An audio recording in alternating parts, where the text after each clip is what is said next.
ஆமா. ஒரு பவுடர் மிக்ஸ்ல போட்டிருந்தீங்க. அது வந்து உளுந்தங்கஞ்சி.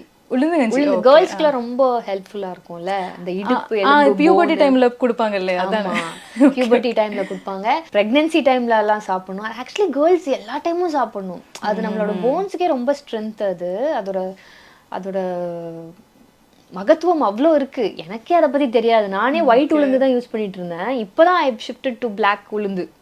Okay okay okay. அதுல அவ்வளோ நல்லது இருக்கு. ஸோ அது நம்ம ஒன்றும் இல்லை, ட்ரை ரோஸ்ட் பண்ணிடணும். நல்லா ட்ரை ரோஸ்ட் பண்ணிட்டு கலர் லைட்டாக சேஞ்ச் ஆகும்போது அரோமா நல்லா வரும். நல்லா பவுடர் பண்ணிடணும். பவுடர் பண்ணிட்டு கஞ்சி மாதிரியே தான் நல்லா தண்ணியில் மிக்ஸ் பண்ணி காய்ச்சிட்டு அதுக்கப்புறம் என்ன பால் வேணுமோ நம்ம அதோட மிக்ஸ் பண்ணிட்டு ஸ்வீட்னர் ஹனி, சில டைம் அதான் ஹனி இருக்கும், சில டைம் டேட்ஸ் சிரப் போட மாட்டேன். டேட்ஸ் போட்டு நல்லா மிக்சியில் அரைச்சிருவேன். ஸோ இந்த மாதிரி ரெசிபீஸ்லாம் நீங்க யார்கிட்ட இன்ஸ்பயர் ஆகி பண்றதுண்டா? அம்மா அம்மா அம்மா பண்றது. ஆமா.